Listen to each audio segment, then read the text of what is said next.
Welcome to Civics and Coffee. My name is Alicia, and I am a self-professed history nerd. Each week, I'm going to chat about a topic on U.S. history and give you both the highlights and occasionally break down some of the complexities in history and share stories you may not remember learning in high school, all in the time it takes to enjoy a cup of coffee.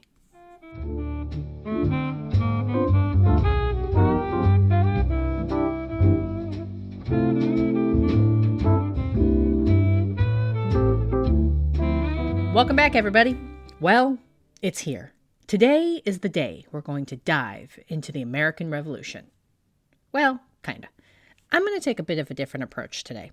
I am not, nor will I ever be, a good war historian. You could spend hours dissecting the various battles and individuals involved, and that just is not my strength. What I thought I would do is talk a little bit about the basics, major developments and individuals, and discuss its overall impact to the development of a new nation and the impact to the residents. All of them. Have your coffee? Good. All right, let's start with the answers to the quizzes you had in high school, shall we? The American Revolution took place between 1775 and 1783 and was a campaign of the 13 colonies against Great Britain in a quest for independence. The war officially began on the evening of April 18, 1775, when the shot heard round the world was fired in Lexington and Concord. British troops were in Concord to secure an arsenal of ammunition. Hearing an offensive may take place, the colonists deployed Minutemen, or members of a militia to be called upon at a moment's notice, to prevent the troops from capturing the supplies. Chaos quickly ensued and shots were fired. 8 Americans were dead, and the war was officially on. The British Army outmatched the Continental Militia in just about every way possible. They were better trained, more regimented, and organized than Washington's ragtag group. Literally, Washington was pulling rural farmers and undisciplined merchants who had no prior military experience into the calls for battle. In terms of allies, the Brits had Germans and Native Americans fighting for their side, with the Germans being a particularly harsh group acting as mercenaries for Britain. The colonies went it alone initially, eventually securing a much-needed alliance with France in February of 1778 and Spain in 1779. So on paper, there is no frackin' way the colonies are going to win against the mightiest military power in the world. What the colonists did have on their side was home field advantage.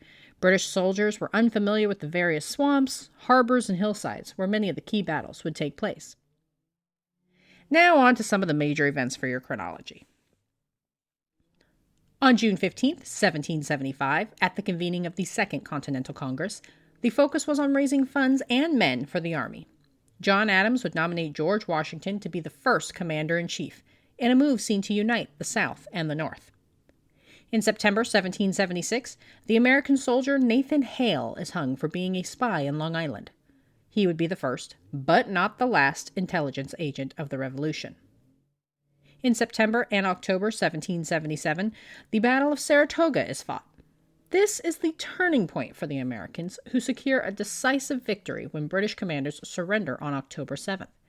It is this victory that prompts France to officially back the cause of the colonists, although they've been secretly supplying them for about a year.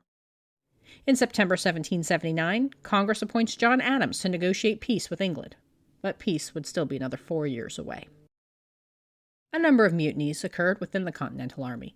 One said mutiny in New Jersey in 1781 led to the trial of 3 instigators, with 2 individuals being shot by a firing squad.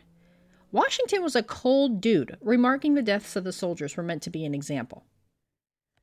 I mean, here is a commander who is struggling to fill his troop numbers and up and shoots 2 men to serve as an example? Harsh. On October 19, 1781, the British surrender at Yorktown, ending the land war within the colonies. On February 27, 1782, the House of Commons votes against continuing the war with America. They are interested in securing peace. They are officially over it. On February 4th, 1783, Great Britain formally declares an end to the hostilities with the United States, and the Treaty of Paris is signed on September 3rd, 1783. The American Revolution is over. Obviously, I am skimming over some major hurdles and battles fought during the Revolution. I know this, man. There are whole volumes dedicated to Washington's ragtag army, the Culper Spy Ring, Valley Forge, and so on. Definitely go check them out if you're interested. But now that I've gotten some of the facts out of the way, let's dive into the impacts and struggles. What did the Revolution mean for Black Americans, the poor, Native Americans, women? This war was meant to be a fight for liberty, right? Highlighted in the preamble of the Declaration of Independence. Quote, "We hold these truths to be self-evident, that all men are created equal, that they are endowed by their Creator with certain unalienable rights, that among these are life, liberty, and the pursuit of happiness." End quote. Of course, by men, they meant white, property-owning men. Native Americans were not included in the development of this rejection of tyranny. There were also compromises made on whether to confront the ills of slavery, so Black Americans were also excluded. And don't even get me started on the exclusion of women. Great Britain took notice of the hypocrisy coming across the Atlantic. In a political satirical essay, Samuel Johnson wrote, quote, "How is it that we hear the loudest yelps for liberty among the drivers of Negroes?" End quote. And while Britain was still another 30 years off from outlawing slavery themselves, they promised freedom to American slaves who took on the cause for the crown. The South was unwilling to even consider ending slavery and elevating Black Americans into the political conversation. Since slaves continued to make up a larger portion of the population than that of the white landowners, there was a fear that arming Black slaves would lead to slave revolts. Realizing the British were focused on taking southern cities and struggling to maintain the necessary troops to combat the mighty army, Congress introduced a resolution proposing the drafting of 3,000 slaves and to grant their freedom as payment. Hearing this, South Carolina heartily rejected it, while claiming offense. Without the needed reinforcements, Charleston would be lost to the crown in May of 1780. During the Revolution, 1 in 5 slaves left their bonds for a chance of freedom by fighting with the British. Lord Dunmore issued a proclamation early in the war, in November of 1775, offering freedom to any slave who fought on behalf of the crown. Many who attempted to join the British were caught, including a 15-year-old girl who was given 80 lashes, and then, as if she wasn't in enough pain, hot embers were poured into her wounds. Disgusting. The Continental Army struggled throughout the conflict to maintain order, troop levels, and morale. While the call for war came from the wealthy elite, they were not willing to pick up a musket. As a result, the Continental Army had to devise creative methods to gain men willing to serve. In one attempt to increase troops, tenant farmers were promised parcels in exchange for their military service. Unfortunately, while some did get deeds to the confiscated estates of former loyalists, much of the promised land went to wealthy merchants who were friendly with the political elite. And what about the Native American men and women who held the proper claim to the land patriots were now trying to dominate? The Native Americans fought on both the British and the colonist side, leading to a civil war within many a tribal nation, including the Iroquois, who would see a split between young and old, the younger leaders leaning towards the British and the elders towards the colonists. Of course, the natives were not fighting for the crown or for the colonists, but for their own land and sovereignty.